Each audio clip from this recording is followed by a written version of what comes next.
Thunderbolts is a mess, you all.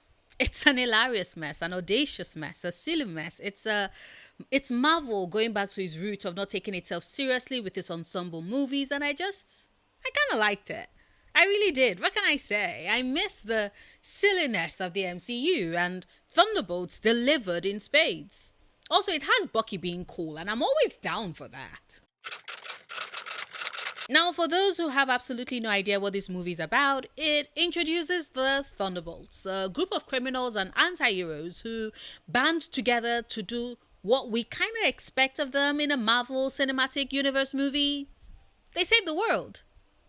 Or they save New York, which is kind of the world in the MCU. Now, I'm very aware that the MCU has kind of dipped in quality in the last couple of years. Not going to lie. It has been a while since I'd been interested in watching an MCU movie or show because it got too much for me. And so I did have some reservations about going in to see Thunderbolts, especially immediately after watching Sinners. Because I was worried that one, there would be a dip in my enjoyment level, and two, that I might end up being confused, seeing that I haven't been keeping meticulous track of the many movies and shows in between. And so, if you're someone who is not a big fan of the MCU and hasn't watched all the movies and all the shows and are worried that maybe you might find yourself lost whilst watching Thunderbolts, maybe your concern is that the movie might not really explain what is happening or might throw too many things in its plot that would throw you off. Well, as someone who has fallen behind, I can categorically say that you're good. You're good. If you're in search of a good time type of movie, one that makes you laugh and doesn't take itself too seriously until it does, we'll come back to that in a bit, mind you. But because remember, I did say Thunderbolts was a mess. But if you're just looking for something to enjoy, it's a good movie to fill the time. The basic premise of it is that Valentina Allegra de Fontaine is up to her tricks again. If you've not watched Falcon and the Winter Soldier or Black Widow or Wakanda Forever, just know that Valentina has a lot of money, is obsessed with power and how she can control it, wield it. Which means that she has a team of mercenaries and superhero type rejects on call to do her dirty work. And she has a ton of those. Oh, she's also the director of the CIA. And if you just thought, hold up, that sounds kind of like what Amanda Wallace does with the Suicide Squad. Yeah, there are similarities. What can I say? It's a Marvel DC thing, and by that I mean the comics, which is what has translated into the movies, by the way. But anyway, back to Valentina. In Thunderbolts, she is on the verge of being impeached from her role and possibly jailed because, like I said, she's been doing a number of shady shit in her quest for power as the director of the CIA. And so she contracts the team of Yelena Belova, John Walker, Eva Starr, and Antonia Drekhov to clean up the mess and then sets them up to kill each other before their bodies are incinerated alongside the evidence. This doesn't quite pan out the way she expected, except Antonia Drekhov, who Eva kills, of course. The rest of them, however, figure out her game and they kind of team up to escape alongside Bob.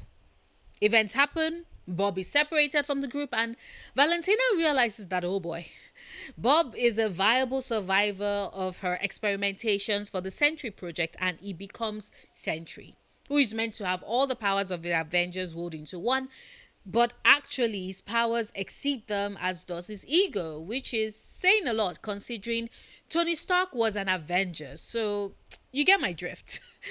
Anyway, Valentina discovers pretty quickly that you can't raise someone into becoming a god without them gaining a god complex, and it's then up to the team of Yelena, John, Ava, Bucky, who ends up joining the team in an introduction that just screamed Winter Soldier and had me rewatching that movie again the minute I got home that night, which, good times. Winter Soldier was such a good movie. But sorry, we're talking about Thunderbolts. You have Yelena, John, Ava, Bucky, and Alexei, who is Yelena's father, who team up as the Thunderbolts to help save the day and Valentina's ass. Like I said, Thunderbolts is a movie that doesn't take itself too seriously. It is silly, it is goofy, it is cringy. And I don't know about you, but I kind of miss the cringy movies. The ones with the dialogues that made you scrunch your face like, why are you doing so much and trying so hard? But it's still the kind of cheesiness and cringe that is synonymous with superhero movies back in the day. And maybe it's the nostalgia. Maybe it's the fact that I find myself craving much simpler times, but I wanted that. And Thunderbolts kind of scratched that itch for me. It's a pretty simple movie with a pretty simple premise and a very messy execution that just worked. You have the ragtag team of unlikely heroes that do not actually like themselves at first, making you think of, say, Guardians of the Galaxy, who have to work together in order to save the day, with the messy emotional trauma of, say, Moon Knight and Legion, because this crew, they have a lot of baggage that they have to sort through, especially Bob, or as we call him later on in the movie, Sentry. And it is when we get to Century's bit that the movie kind of just devolves into this mess, but which still works for me. We get the established confirmation that the Thunderbolts aren't really as super special as the other heroes we've been introduced to in the MCU so far. John Walker is dollar store discount Steve Rogers, without the full scale of Steve's capabilities or abilities or his charm and charisma. And it is because of all the things he isn't and what he lacks that is the basis for the kind of person that John is, that he would never compare with Steve Rogers, and that breaks him. Yelena is constantly within her sister's shadow, having suffered similar trauma due to their training and also dealing with the grief of having lost her within a world that moved on without her. And by her, I mean Yelena. And Ava, or Ghost as she's called, has had to deal with the death of her parents and how that explosion in turn made her someone who has no tangible form. Is constantly in a state of flux. It speaks to a desire to be stable, to be firm, to be rooted, which her abilities do not give her a chance to fully explore, but which she most certainly will be doing now that she's part of a team. Alexei is yet another failed super soldier, but Russian, and of course, we all know Bucky.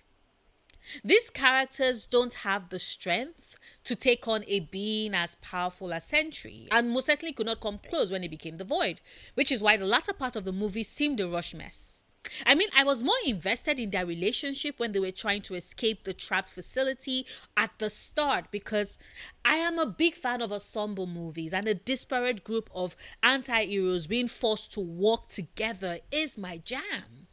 And that part took up about 45 to 50 minutes of the watch time, which was the best part of the movie. And then we got the fight in the latter part, say the last 20 minutes of the movie. And I wasn't really as interested by that point, because the logical part of my brain was pointing out the lack of cohesion in the story and how things jumped around with regards to plot points and the story being told. It was a mess. But the villain of the movie wasn't really the Void. It was Bob's mental trauma, which had created the Void. And since none of these anti-heroes had the power to actually take on Sentry or Void, it made sense for the final fight to basically be a glorified group therapy session, with the end goal being to get across to Bob and bring him back, thus saving his mind. Did I kind of zone out a bit when watching that part? Yeah, I did. But just because a part of my brain was also screaming, therapy doesn't work that fast at the screen as I watched. But it did fit the mood and tone that Thunderbolts was going for, which is that life happens. We're all just putting in effort and taking things one step at a time and not really taking anything seriously. Because as much as Valentina schemes and plots, she never does succeed until the very end, when she saddles the world with the most unlikeliest group to be the new Avengers, and now they have dirt on her. So that would be fun. Did the Thunderbolts movie convince me to look forward to the next MCU movie? Not really. I was already planning to see it because, your girl is a Fantastic Four girly. Always been. But would I see the other movies? Not sure. If they catch my attention, maybe. But if there's anything that Thunderbolts helped me see amidst all the mess, it is that the days of me absolutely watching every single Marvel movie and show is over. If I can walk in and catch this movie devoid of other references and just have a good time, then yes, I might come back into the MCU in fits and spurts and bursts and whenever I choose, like a Thunderbolts in a clear blue sky. Get it? Get it? But that's just my thoughts. Would love to hear yours. Have you seen Thunderbolts at the cinema yet? Do you plan to? If you have, did you find it a mess as well? Albeit an enjoyable one. Let me know in the comments. Like this video if you've watched this far and haven't done so yet. Share if you want. Support me on Patreon if you can. And until tomorrow's video, do remember, obsessing over the things you love? Perfectly valid coping mechanism.